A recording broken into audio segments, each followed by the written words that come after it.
Pak Henry sudah hadir.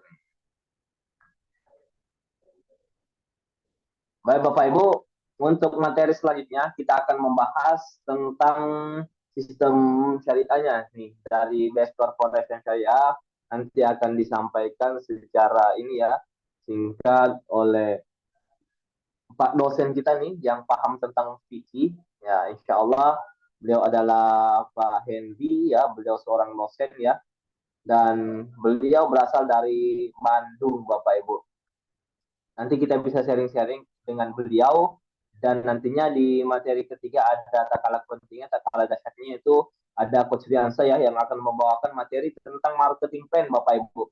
Bagaimana cara mendapatkan hasil, bagaimana cara mendapatkan cuan-cuan dari best corporation hari ini ketika kita betul-betul serius menjalankan bisnis ini. Baik Bapak Ibu, untuk menghabiskan waktu karena Pak dosen kita, guru kita juga ini, Pak Henry telah bergabung bersama kita di ruang Zoom dan pembelajaran kita pada malam hari ini. Kepada Pak Henry, Pak Kiai Henry ini, disilahkan dengan hormat. Baik,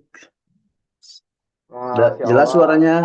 Oke, sehat, Alhamdulillah. jelas. Yes. Alhamdulillah, semoga sehat semuanya. Selalu semangat. Baik, assalamualaikum warahmatullahi wabarakatuh. Teman-teman, mohon maaf kalau suaranya agak bintang begini nih. Pulang dari SLC kemarin tertembak virus sepertinya. Tapi alhamdulillah sudah minum obat, sudah bisa mulai kembali beraktivitas. Semoga teman-teman semuanya yang hadir pada kesempatan hari ini Allah berikan kesehatan, kemuliaan, keberkahan ya, dan segera cepat untuk meraih impian menuju ke 1 miliar luxury ya. Amin ya rabbal alamin. Teman-teman, sahabat-sahabatku yang selalu penuh keberkahan, izinkan saya menyampaikan hal yang sangat penting sekali ya terkait dengan konsepsi syariah dari Base Corporation ini, yang pada dasarnya itu adalah sebagai sebuah konsepsi ekonomi syariah secara umum. Jadi Base Corporation itu adalah aplikasi praktis ya dari ekonomi syariah yang diperjuangkan oleh para fuqaha, para alim ulama, para tokoh-tokoh Islam ya, untuk bagaimana agar orang-orang Islam itu tumbuh dan berkembang dan hidup dalam ekonomi yang bisa menghantarkan umat Islam untuk semakin dekat dengan Allah Subhanahu wa Ta'ala. Jadi esensi daripada ekonomi syariah itu teman-teman, itu sebetulnya kalau dalam bahasa akademik itu proses integrasi ilmu pengetahuan. Jadi hal-hal yang sifatnya liberal, hal-hal yang sifatnya umum ya, dari lahir dari barat, lalu kemudian diintegrasikan kepada nilai-nilai keilahian. Seperti halnya teman-teman ya, ketika teman-teman dulu belajar matematika, fisika, kimia, atau pelajaran umum ya di sekolah SD, SMP, SMA, bahkan mungkin di perguruan tinggi, ketika belajar ilmu fisika atau sejarah atau pelajaran ilmu umum, teman-teman merasakan nggak bahwa hal itu seakan-akan terpisah dari agama? Misalnya belajar dulu kita pernah belajar fisika, itu seakan-akan kita belajar fisika itu bukan belajar ilmu agama, benar nggak? Saya yakin perasaannya juga begitu. Itu juga yang saya alami. Ketika teman-teman belajar matematika, seolah-olah itu bukan belajar agama ya. Nah, itu terjadi pemisahan dari tahun sejak lama ya di negara Republik Indonesia kita tercinta ini. Memang sudah terjadi pemisahan agama. Nah, munculnya syariah ini, teman-teman, adalah bagian dari hal yang penting bagaimana supaya kita dekat dengan Allah Subhanahu wa Ta'ala. Baik teman-teman, sebelum panjang lebar yang menjelaskan, ya lebih baik dibuka dulu ya, ujung-ujung menjelaskan ya. Izinkan saya juga berdoa sama Allah Subhanahu wa Ta'ala. Bismillahirrahmanirrahim. Alhamdulillahilladzi bi ni'matil imani wal Islam Asyhadu an la ilaha illallah wahdahu la syarikalah wa asyhadu anna Muhammadan abduhu wa rasuluh amma ba'd.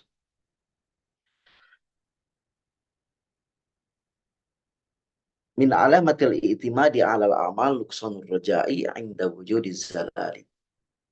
Teman-teman, sahabat-sahabat Sahara yang dimuliakan Allah Subhanahu wa taala, seperti apa yang telah sampaikan di pembukaan awal saya tadi, bahwa tujuan daripada syariah itu esensinya agar semua yang kita lakukan, aktivitas yang kita lakukan, aktivitas ekonomi yang kita lakukan itu terintegrasi kepada nilai-nilai keilahian. Biar apa yang kita lakukan itu, terutama dalam aktivitas ekonomi ya, berbisnis, berjualan, itu tiada lain yang tiada bukan untuk mendekatkan diri kepada Allah. Maka muncullah ekonomi syariah. Ekonomi yang berasaskan atas nilai-nilai keilahian. Lalu turunannya panjang ya teman-teman ya, konsep syariah ini ya. Panjang sebetulnya kalau berbicara tentang ekonomi syariah. Tetapi saya usahakan saya sampaikan materi ini secara bertahap. Saya sampaikan materi ini secara umum, lalu kemudian bakal didalami melalui pertanyaan-pertanyaan, atau saya sampaikan setiap minggunya kalau teman-teman berminat untuk belajar tentang ekonomi syariah. Saya sampaikan secara bertahap, jadi materinya akan saya tambah sedikit-sedikit, berulang sedikit-sedikit. Jadi berulang-ulang itu nanti istilahnya apa ya, the power of repetition. Pengulangan menjadi sebuah kekuatan untuk kita menjadi bisa, menjadi hafal, menjadi ingat, dan menjadi paham. Jadi teman-teman yang sudah mendengarkan sebelumnya tentang ekonomi materi saya sebelumnya, saya akan ulang lagi pelajarannya, lalu akan saya tambah lagi materinya. Terus begitu ya, sehingga teman-teman betul-betul paham dalam konsepsi bisnis syariah ini. Baik teman-teman, saya izin untuk nge-share screen dulu ya. Sebentar.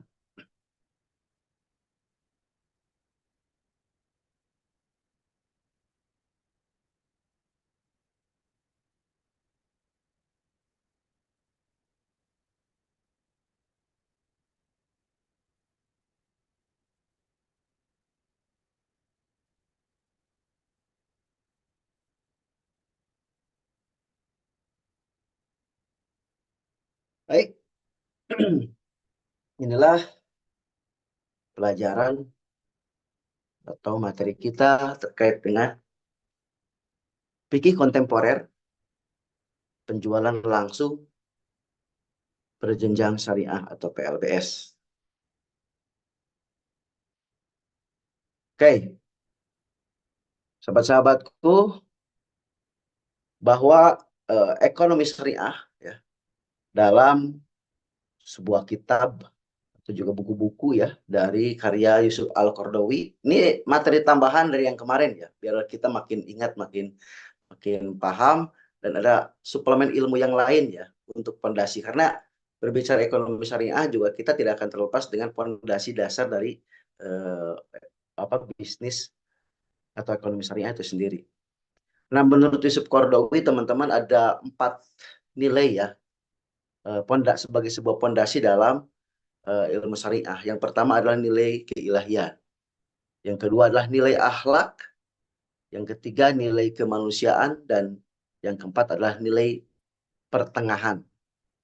Nah, nilai ilahiyah itu terkait dengan keimanan, ibadah, akidah, kepemilikan mutlak, bahwa Allah Subhanahu wa taala tempat segalanya. Maka semua yang kita lakukan itu termasuk berbisnis, maka semuanya harus terintegrasikan kepada nilai-nilai keilahian itu, yaitu terintegrasi kepada Allah Subhanahu wa taala. Maka apa yang kita kerjakan itu harus bersandar kepada nilai ilahi tadi. Nah, ada sebuah pernyataan yang saya sebutkan di awal dari Imam Ibnu Athaillah ya. Min alamatil i'timadi alal amal nuqsanur raja'i yang dawujudi zalali.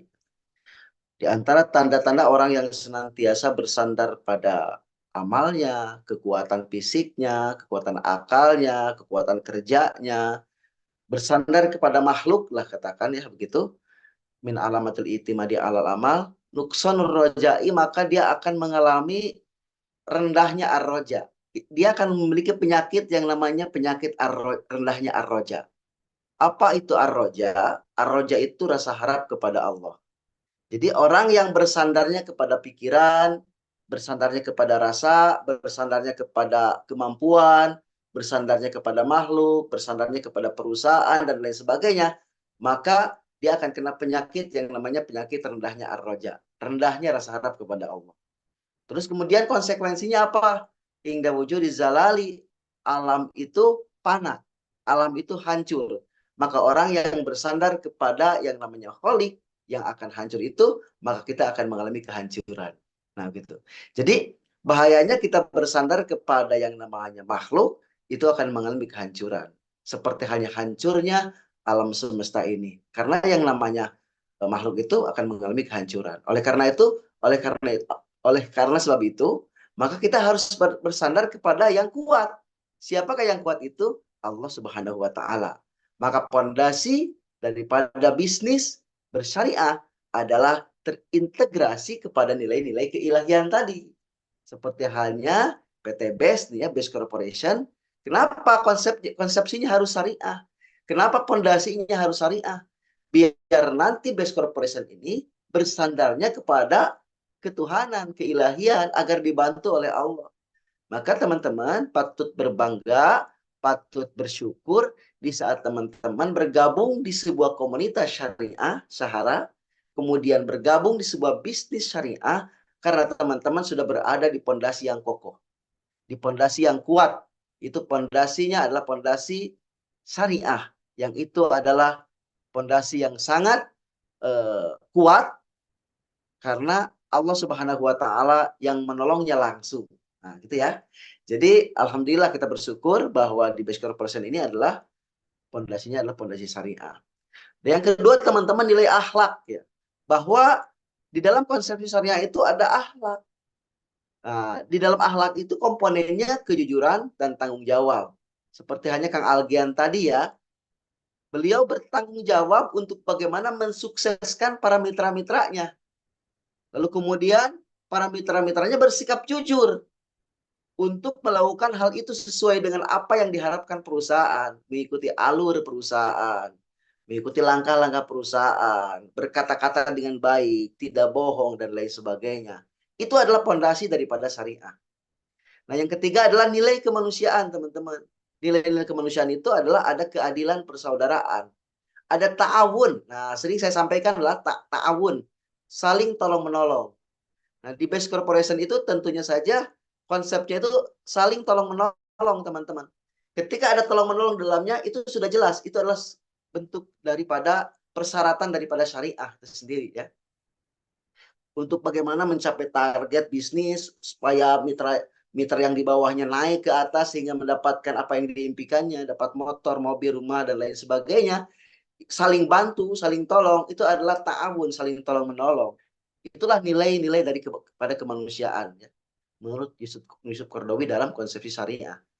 Lalu kemudian ada nilai pertengahan atau wasaton lah, atau komponennya adalah amanah, kepemilikan semu, fungsional, profesionalitas lah gitu.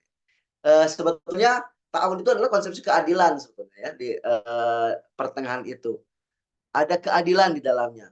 Ada nggak di Base Corporation keadilan dalam berbisnisnya? Sangat-sangat, kalau saya lihat sih sangat-sangat ya.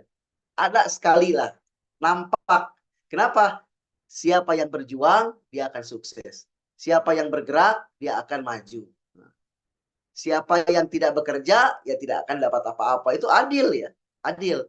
Nah, maka menurut Yusuf Qaradawi, teman-teman, ada disebut dengan iktisad rabbani atau ekonomi ketuhanan, ada iktisad akhlaki, ekonomi berakhlak, ada iktisad insani, ekonomi kerakyatan, dan iktisad wasoti, ekonomi pertengahan. Nah, saya bacakan sebentar ya ini ya, karena ini tambahan materi dari sebelumnya.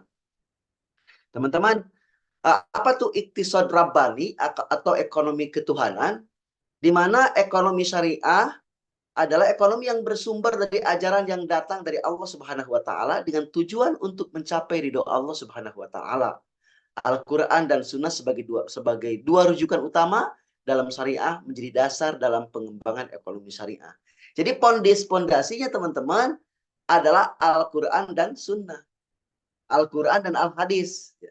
Jadi kalau berbicara syariah, sudah saja pikiran kita tuh Quran, hadis aja begitu ya. Quran dan sunnah aja begitu. Nanti akan berkembang lebih lanjut lagi. Yang kedua adalah iktisad akhlaki, ekonomi berakhlak. Di mana ekonomi syariah adalah ekonomi yang memposisikan ekonomi dan akhlak sebagai bagian yang tidak terpisah. Setiap kegiatan produksi, distribusi, dan konsumsi harus memperhatikan aspek akhlak sehingga falah atau kemenangan ya sebagai tujuan akhir dalam ekonomi syariah dan dapat tercapai insya Allah. Jadi antara ekonomi dan akhlak itu menjadi satu padu teman-teman, tidak terpisah ya dalam ekonomi syariah. Jadi ketika teman-teman bergabung di Best Corporation, maka wajib adanya teman-teman mengubah akhlak, mengubah perilaku, mengubah sikap yang tadinya tidak baik menjadi baik, yang tadinya tidak sholat menjadi sholat, yang tadinya teman-teman malas untuk sholat tahajud menjadi rajin sholat tahajud, yang tadinya teman-teman malas untuk mengaji menjadi rajin mengaji. Nah itulah apa namanya tujuan daripada ekonomi syariah itu sendiri. Nah ini catatan ya, ini hal penting sekali nih. Nah yang ketiga teman-teman ada iktisad insani, ekonomi kerakyatan. Manusia dalam ekonomi syariah adalah tujuan sekaligus sasaran dalam setiap kegiatan ekonomi. Hal tersebut dikarenakan manusia sudah dipercayakan Tuhan sebagai khalifah di muka bumi. Nah, dengan demikian, ekonomi syariah sangat memperhatikan pembangunan ekonomi yang memberikan kemanfaatan sebanyak-banyaknya bagi manusia. Itu ekonomi kerakyatan ya. Jadi, ekonomi syariah itu sangat mendukung bagaimana tumbuh berkembangnya ekonomi kerakyatan sehingga ekonomi rakyat bisa berkembang dengan baik, dengan pesat, tetapi bersandar sekali lagi terintegrasi pada nilai-nilai keilahian tadi. Lalu kemudian ada iktisad wasoti, ekonomi pertengahan, di mana ekonomi syariah adalah ekonomi yang memperhatikan aspek keseimbangan antara dunia dan akhirat, antara individu dan sosial, antara sekarang dan masa depan. Wasatonia artinya pertengahan atau keseimbangan merupakan nilai utama dalam ekonomi syariah dan merupakan ruh atau jiwa dari ekonomi syariah. Tuh kan? Jadi ada keadilan di dalamnya, keseimbangan teman-teman. Ada nilai-nilai religiusitas di dalamnya. Ada integrasi antara sosial dan agama, individu dan nilai-nilai keilahian. Jadi itulah sebetulnya fondasi yang menurut Yusuf Qaradawi itu 4 ya, iktisad rabbani, iktisad akhlaki, iktisad insani, dan iktisad wasoti. Nah, Masya Allah. Itu tambahan ya. Tambahan kita akan panjang lebar ya diskusi terkait dengan hal ini. Oke, teman-teman. Biar mantap dan teman-teman tahu dan paham, semakin mengerti, maka saya akan menyampaikan pengulangan seperti yang kemarin. Di mana fondasi daripada bisnis syariah ini tidak akan terlepas dengan pengertian dalil usul ya. Di mana dalil usul itu fondasi usul fikih ya. Ketika teman-teman mengatakan mendengar istilah usul, berarti itu terkait dengan usul fikih atau dasar-dasar dalam sebuah keputusan dalam beragama ya, atau dalam hukum ya. Nah, ada sebuah pernyataan usul yang mengatakan al-bai'u ma'nahu lughatan mutlaqul mubadalah. Jadi pengertian jual beli menurut bahasa adalah tukar menukar secara mutlak. Al-aslu fil muamalatil ibahah illa ayyadulla dalilun ala tahrimiha. Nah, jadi asal daripada jual beli itu sebetulnya boleh ya, kecuali ada dalil yang membuat menjadi hal yang dikerjakan itu menjadi haram gitu. Jadi asalnya boleh, silakan. Kenapa bisa haram? Karena ada dalil yang menghantarkan itu menjadi haram. Misalnya jual beli minuman keras, jual beli barang-barang yang haram, pasti ada yang mengharamkan. Kenapa? Karena ada dalil yang mengharamkan dan tidak bolehkan hal-hal yang haram. Yaitu karena minuman keras itu adalah terlarang dalam aturan atau dalam agama ya dalam Al-Quran. Nah itu teman-teman. Kemudian landasan hukum jual beli itu di dalam Al-Quran, teman-teman ingat-ingat dalam surat An-Nisa ayat 29 yang berbunyi, Ya ayyuhalladzina amanu la ta'kulu amwalakum bainakum bil batili illa an takuna tijaratan an taradi minkum wala taqtulu anfusakum innallaha kana bikum rahima. Nah, teman-teman, dalam jual beli itu apa namanya? Landasan hukumnya itu adalah surat An-Nisa tadi ya. Ya ayyuhalladzina amanu, hai orang-orang yang beriman, la ta'kulu, janganlah kamu memakan amwalakum, harta-harta di antara kalian dan saudara-saudara kalian dengan cara yang batil. Illa antakuna tijaro, kecuali dengan cara jual beli. Jual beli seperti apa yang diinginkan dalam Al-Quran itu? Antara diminkum, yaitu ridho sama ridho ya teman-teman. Jadi jangan sampai ada paksaan ya dalam jual beli, jangan sampai ada tekanan, bahkan jangan sampai ada hal yang saling merugikan. Wala ta'kulu anfusakum, tuh kan, jangan membunuh diri kalian sendiri, jangan saling merugikan di antara diri kalian sendiri. Innallaha kana bikum rahim, sesungguhnya Allah benar-benar memiliki sifat rohim, yang itu sifat rohimnya itu adalah untuk kita sebagai hambanya. Teman-teman yang baik hati, kemudian ada 4 istilah jual beli syariah yang teman-teman harus ketahui, yaitu mudorobah, kemudian murabahah, musyarakah, dan musawamah teman-teman. Saya ingat-ingat kembali ya teman-teman biar makin paham bahwa mudorobah itu adalah profit sharing. Jadi ketika teman-teman mendengar istilah mudorobah berarti itu profit sharing ya teman-teman. Kalau murabahah berarti ada transparansi di dalamnya, tidak ada kebohongan, tapi adalah ada kejujuran. Terjadi saling terbuka ya gitu. Bahkan Rasulullah Shallallahu Alaihi Wasallam itu terbuka dalam berbagai hal dalam jual beli, sampai modalnya pun dijelaskan, membeli produknya sekian, bahkan keuntungannya sekian gitu ya. Jadi jujur, saking jujurnya tidak ada yang ditutup-tutupi. Itu murabahah teman-teman. Lalu musyarakah teman-teman, terjadi kesepakatan, kebersamaan untuk mencapai satu target tertentu, seperti halnya teman-teman kita nih.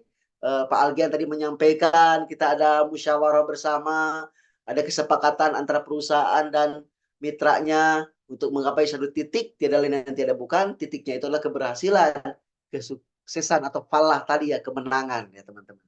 Kemenangan dalam jual beli syariah itu tidak hanya kemenangan dalam konteks pengembangan ekonomi, perbaikan ekonomi, tapi kemenangan dalam syariah itu adalah kemenangan di mana kita makin dekat dengan Allah Subhanahu wa taala. Itu ya catatan pentingnya ya teman-teman ya. Lalu kemudian ada musawamah. Nah, kalau musawamah itu jual beli yang memang tidak terlalu tidak seperti murabahah, tidak terbuka ya gitu. Misalnya kayak di warung ya teman-teman. Di warung teman-teman belanja kan tidak dijelaskan berapa modalnya, berapa ini tidak dijelaskan kan. Berapa untungnya tidak. Nah, itu dibolehkan dalam Islam. Boleh sekali, boleh nggak, tidak apa-apa. Yang jelas dari kedua belah pihak ada saling menguntungkan atau ada antarodin, ridho sama ridho. Ya, gitu. Jadi ini gambaran umum ya terkait dengan 4 istilah jual beli syariah itu: mudorobah, murabahah, musyarakah, dan musawamah. Kemudian ada rukun dan syarat jual beli teman-teman, adanya penjual dan pembeli tentunya saja ya begitu, adanya barang yang diperjualbelikan, ada sighat, kalimat ijab kabul. Ya ini sering kita lakukan teman-teman, kecuali yang ijab kabul ini yang jarang kita lakukan. Ini kadang kita lupa ya gitu teman-teman. Seperti teman-teman belanja ke warung kan tidak ijab kabul itu ya, atau jajan mie ayam misalnya ya tidak ijab kabul ya, begitu saja makan. Teman-teman kalau kita sapi'iyah ya, penduduk Indonesia kan sapi'iyah ya, maka disarankan untuk adanya ijab kabul teman-teman. Bahkan jangan makan dulu sebelum dibayar. Jangan makan dulu ya sebelum dibayar. Jalan mie ayam misalnya gitu, tiba-tiba kita makan tanpa dibayar dulu. Nah, kalau sapinya itu sebaiknya, sebagusnya disarankan bayar dulu baru makan. Dan itu dipraktekkan ya di McD ya, atau di perusahaan-perusahaan Amerika ya. Kebalik ya pada akhirnya. Tapi jangan khawatir, karena agama itu tidak kaku teman-teman. Ada pendapat-pendapat yang lain ya, Imam Ibnu Hambal ya. Jadi ada pendapat yang lain, misalnya terkait dengan budaya nanti. Jadi kesepakatan itu tidak literal gitu ya. Kesepakatan ijabnya itu tidak langsung dengan kata-kata, tapi ada budaya di situ. Yang penting kan ada kejujuran ya. Ada antara ridho sama ridho. Jadi di Indonesia itu umumnya kalau jamnya ayam makan lalu bayar. Ada kepercayaan antara penjual dan pembeli. Nah, ada para ulama yang itu membolehkan. Tapi sebaiknya kalau kita mazhabnya Imam Syafi'i, ya bagusnya kita bayar dulu lalu makan. Kan ingin afdol ya. Kalau kita ingin afdol, apalagi kita bermazhab Syafi'i, ya lakukanlah itu. Bayar dulu sebelum makan. Gitu teman-teman. Tapi ini jarang sekali dilakukan. Nah, mulai sekarang kalau sudah tahu begini, mulai itu sedikit demi sedikit ya. Baik teman-teman, syarat jual beli ya. Balik, tidak pemboros, kehendak sendiri, tidak ada paksaan. Balik di sini teman-teman ya tentunya terkait dengan usia. Jadi teman-teman kalau anak-anak disuruh untuk membeli ke warung misalnya ya, misalnya anak yang belum balik belanja ke warung itu tidak sah jual belinya ya, dalam konsep dalam syarat jual beli. Sebaiknya didampingi teman-teman, didampingi kalau kita tujuannya untuk mendidik anak-anak kita ya, mendidik anak-anak kita diantarkan, lalu ada kita sebagai orang yang punya ya sudah berakal berinteraksi dengan pemilik warung. Tidak anak-anak yang belum balik kemudian jual beli. Nah karena memang syaratnya adalah balik ya. Kemudian tidak pemboros, maksud tidak pemboros itu mungkin ya yang berlebihan ya, karena dalam Al-Quran sendiri sesungguhnya pemboros-pemboros itu adalah saudara-saudara setan. Dan setan itu adalah sangat ingkar kepada Tuhannya. Nah, jadi itu maksud daripada boros itu sendiri terkait dengan ketidakadilan, sifat-sifat setan melekat di dalam hatinya gitu ya. Ya sebaiknya kan yang namanya jual beli itu orang jujur dengan orang jujur gitu. Nah, ini kehendak apa semacam apa ya, batas-batas yang memang tujuan daripada jual beli itulah untuk ma'ruf, untuk kebaikan. Lalu kemudian kehendak sendiri tidak ada paksaan. Tadi ya tidak boleh memaksa ketika kita ngelobi atau bagaimana bedanya dengan ini, dengan memotivasi? Bisa. Jadi yang namanya tidak memaksa dapat digaris, dapat apa namanya diminimalisir dengan memberikan suplemen ilmu pengetahuan kepada mitra-mitra kita. Misalnya dengan memberikan wawasan tentang bisnis based corporation, atau misalnya dikasih pertimbangan kalau tidak gabung konsekuensinya begini, kalau gabung konsekuensinya begini. Ada keuntungan. Nah, itu kan memberikan suplemen wawasan agar calon mitra kita memiliki pertimbangan-pertimbangan. Tidak dalam artian memaksa sehingga si calon mitra kita merasa terganggu. Gitu. Jangan ya, jangan begitu. Karena kita ini adalah syariah. Kemudian jual beli yang batal atau fasid, teman-teman harus tahu ya. Jual beli yang batal itu jual beli buah yang belum muncul di pohonnya. Misalnya kalau di Sunda itu apa ya, ijon, sistem ijon. Misalnya datang ke sebuah perkebunan, lalu kemudian ada pohon yang si buahnya itu masih hijau, lalu terjadi transaksi dan transaksinya itu terjadi jual beli dan si buahnya belum jadi, belum matang, itu tidak boleh. Seperti halnya menjual ikan di dalam kolam, masih di dalam kolam, itu juga tidak dianjurkan dalam ajaran agama. La tashtarus sama fil ma'i fa innahu gharar. Jadi jangan kamu membeli ikan di dalam air, katanya begitu ya kata Rasulullah dalam sabdanya. Kenapa kok bisa begitu? Karena masih tidak jelas tuh. Seharusnya sesuatu yang sudah dikuasai baru dijual. Nah, seperti terkait dengan base corporation di bisnis kita ini nih, teman-teman.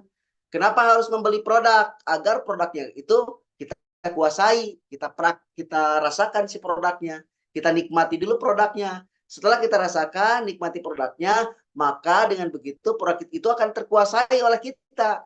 Nah, ketika kita menjelaskan produk itu, maka kita akan semakin pede, percaya diri, dan menjadi amanah bahwa produknya kita sudah betul-betul merasakan. Nah, harus begitu ya. Jadi dianjurkan di dalam ekonomi syariah, dalam bisnis syariah, jual beli, si produk itu kita kuasai. Kemudian jual beli yang mengandung unsur penipuan. Rasulullah melarang menjual setumpuk tamar gitu, setumpuk tamar yang tidak diketahui takarannya. Hampir sama ya dengan tadi ya. Jadi jangan menjual sesuatu yang belum jelas atau sesuatu yang belum kita kuasai lah gitu ya. Misalnya jual beli burung ya, burungnya masih hilang misalnya atau misalnya terbang di atas langit gitu ya. Dan entah mau kembali atau tidak, lalu terjadi transaksi, ya itu tidak dibolehkan, terjadi gharar dalam jual beli, gitu ya. Intinya produknya harus terkuasai. Kenapa di sini harus belajar tentang product knowledge?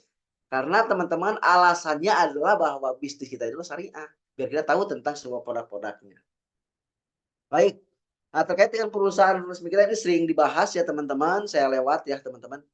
Kemudian sertifikatnya nih ya sudah sering dibahas. Sertifikat perusahaan sesuai syariahnya kita PTBS ya telah memenuhi prinsip syariah oleh Dewan Syariah Nasional, Majelis Ulama Indonesia. Surat keputusan Dewan Syariah Nasional, Majelis Ulama Indonesia, kesesuaian syariah penjualan langsung berjenjang. Ini semuanya sudah dari MUI. Nah, yang paling terpenting yang harus hafal dan paham teman-teman, 12 poin fatwa Dewan Syariah Nasional Majelis Ulama Indonesia yang ini nih. Pedoman penjualan langsung berjenjang syariah. Ini harus hafal. Kalau perlu catat teman-teman ya, agar teman-teman ketika ditanya tahu ya. Yang pertama ya, ini 12 fatwa nih ya, adanya objek transaksi real yang diperjualbelikan berupa barang atau produk jasa. Transaksi real apa? Berupa produk teman-teman. Penjualannya penjualan berupa barang atau jasa. Kita barangnya apa? Ya pertanian, peternakan, skincare, kesehatan dan lain sebagainya. Itu produk-produk itulah yang membuat izin daripada MUI itu adalah keluar gitu ya. Kemudian yang kedua, barang atau produk jasa yang diperdagangkan bukan sesuatu yang diharamkan atau yang dipergunakan untuk sesuatu yang haram. Jadi kalau misalnya jual beli minuman-minuman keras itu sudah jelas tidak boleh. Nah di Best Corporation ternyata produknya bermanfaat. Jadi kenapa izin dari MUI itu dikeluarkan gitu ya. Karena memang produknya real dan bermanfaat. Kemudian yang ketiga, transaksi dalam perdagangan tersebut tidak mengandung unsur gharar, maisir, riba, dorol, jum, maksiat. Jadi transaksi perdagangan tidak mengandung unsur yang tadi ya, gharar tuh ya tidak jelas gitu ya. Maisir, riba, tidak ya, doror, apa ada banyak hal yang sifatnya merugikan lah gitu ya. Ada zolim di dalamnya, ada maksiat ya. Tidak, semuanya produknya produk berkualitas di Best Corporation itu. Insya Allah dan cara berbisnis yang baik. Kemudian yang keempat, tidak ada kenaikan harga biaya yang berlebihan sehingga merugikan konsumen karena tidak sepadan dengan kualitas atau manfaat yang diperoleh. Teman-teman, jadi tidak ada ya kenaikan-kenaikan yang berlebihan. Walaupun ada kenaikan, ada nggak? Saya belum ini kalau kenaikannya. Walaupun naik ya sedikit dan diimbangi dengan kualitas. Makanya MUI itu sendiri sebetulnya kenapa kita tuh diasuh oleh MUI kalau ada tindakan-tindakan yang tidak sesuai dengan syariah, maka MUI akan menindak gitu. Akan menindak bahkan menonaktifkan ya dari izin syariahnya itu sendiri. Nah, alhamdulillah sampai saat ini terus dipantau dan kita masih perusahaan yang bersyariah. Oke, yang kelima adalah komisi yang diberikan oleh perusahaan kepada anggota baik besaran maupun bentuknya harus berdasarkan pada prestasi kerja nyata yang terkait langsung dengan volume atau nilai hasil penjualan barang atau jasa. Ya, betul ya. Jadi berdasarkan prestasi. Maka ada prestasi mendapatkan mobil, rumah, motor, semuanya adalah berdasarkan prestasi poin yang sudah ditentukan. Nah, itu sudah memenuhi. Yang keenam adalah bonus yang diberikan oleh perusahaan kepada anggota atau mitra usaha harus jelas jumlahnya ketika dilakukan transaksi akad sesuai dengan target penjualan barang dan atau produk jasa yang ditetapkan oleh perusahaan. Ini sudah ya. Kemudian 7, tidak boleh ada komisi atau bonus secara pasif yang diperoleh secara reguler tanpa melakukan pembinaan dan atau penjualan barang dan atau jasa. Jadi kenapa hari ini harus ada meeting, bahkan dalam seminggu itu kita sampai 3, 4 kali, 5 kali ya padat gitu ya. Masya Allah. Ini adalah tujuan bagaimana terpenuhnya syariah itu, teman-teman. Ada pembinaan secara kontinu dari para leader ya. Terus dan kita calon-calon leader nih harus juga meniru nanti. Nanti siapapun lah di sini menjadi leader, membuat lagi jum-jum yang lainnya, membuat lagi konsep-konsep meeting yang lainnya sehingga para mitra di bawahnya terjadi pembinaan yang maksimal, teman-teman. Karena kita dituntut untuk menjadi leader. Lalu kemudian pemberian komisi atau bonus oleh perusahaan kepada anggota mitra usaha tidak menimbulkan igro atau goror tadi ya. Kemudian tidak ada eksploitasi dan ketidakadilan dalam pembagian bonus antara anggota pertama dengan anggota. Wah, tidak ada di sini ya, tidak ada eksploitasi. Yang ke-10 sistem perekrutan keanggotaan. Bentuk penghargaan dan acara seremonial yang dia lakukan tidak mengandung unsur yang bertentangan dengan akidah, syariat, dan akhlak mulia. Seperti syirik, kultus, maksiat, dan lain-lain. Tidak kan? Kita tidak menyembelih kambing untuk disembah dulu kan? Sebelum kita mengadakan acara, tidak. Atau misalnya kita berbuat, mengumpulkan minuman-minuman keras, kemudian diskusi, tidak kan? Tapi semuanya adalah dengan tertib, dengan rapi, membuka baca bismillah dulu. Pokoknya berjalan dengan baik karena pertemuannya adalah pertemuan yang baik. Kemudian setiap mitra usaha yang melakukan rekrutmen, yang ke-11 nih ya, yang ke-11, setiap mitra usaha yang melakukan perekrutan keanggotaan berkewajiban melakukan pembinaan dan pengawasan kepada anggota yang direkrutnya. Nah, wajib nih, jadi teman-teman yang sudah punya mitra yang di bawah sudah merekrut, maka wajib melakukan pengawasan. Sudah berkembang belum nih? Sudah berjalan belum nih? Sudah ada proses penjualan belum? Dan lain sebagainya. Pembinaan ilmu pengetahuan, sehingga mitra yang di bawah kita itu paham terhadap bisnisnya dan bisa menjalankan dengan baik. Lalu kemudian yang terakhir, yang ke-12, tidak melakukan kegiatan money game. Ya tidak ya, karena jelas di perusahaan kita itu adalah yang produknya jelas ya, produknya jelas, semuanya jelas, tidak memainkan atau tidak memutar uang saja. Kecuali teman-teman di perusahaan yang money game itu produknya tidak ada, yang penting ada bonusnya dan uang diputar. Itu yang menjadi haramnya ya dalam ekonomi syariah. Itu teman-teman barangkali penyampaian materi terkait dengan bisnis syariah khususnya di Best Corporation, konsepsi PLBS, penjualan langsung berjenjang syariah. Selanjutnya kita akan dibuka tanya jawab ya biar makin mantap pemahaman kita ini terkait dengan syariah pada khususnya. Terima kasih dari saya. Wabillahi taufiq wal hidayah. Assalamualaikum warahmatullahi wabarakatuh. Waalaikumsalam warahmatullahi wabarakatuh.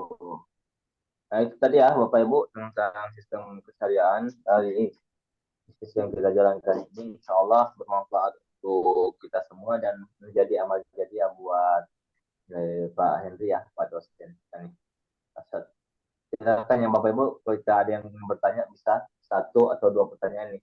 Selanjutnya nanti kita lanjut ke materi selanjutnya setelah materi semuanya beres. Insya Allah kita bisa tanya jawab sampai puas nantinya.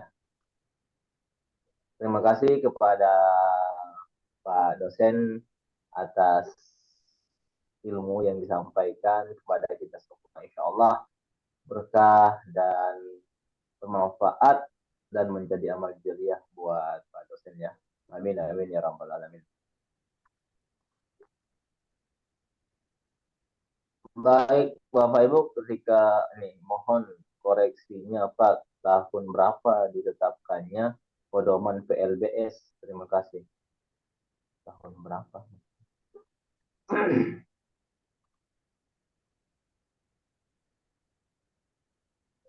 Pedoman PLBS. Ini maksudnya yang mana nih Pak Medi? Ditetapkan MUI atau dari mananya nih?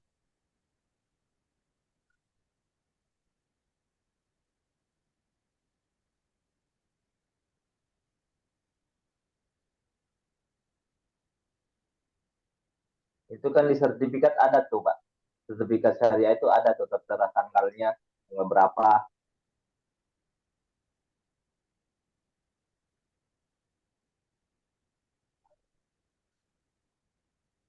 sampai berapa promo poinnya. Sampai batas yang tadi ditentukan ya, Bapak Ibu, untuk batas promo. Nah, ini belum tidak ada ini ya dari owner kita seperti yang dikatakan oleh Coach Aljan Saputra tadi, Bapak Ibu ya. Nah, misalnya tahun depan atau bulan ini ketika owner kita mengatakan promonya berakhir ya berakhir. Nah, itu belum ada ini ya. Oh, ini yang Pak Medi ini yang gambar yang dibagi itu Pak, itu udah jelas tuh. Ada nomornya tuh di atas tuh. Dari DSN MUI ya Pak Medi nih. Nomor 7 DSN MUI nomor tahun 2009 tanggal 25 Juli nih. 2009 di Jakarta itu udah ada jelas nomornya di atas ya yang telah di ini. Nanti bisa di share lagi juga bisa di kembali Pak ini ya Pak Medi. Tanggal ditetapkan itu udah ada itu tanggalnya di atas tuh. Pada Ya, tanggal tanggal 25 25 Juli Juli 2009 di tahun Jakarta. 2009 di Jakarta. Mungkin Pak Medi nggak baca ya.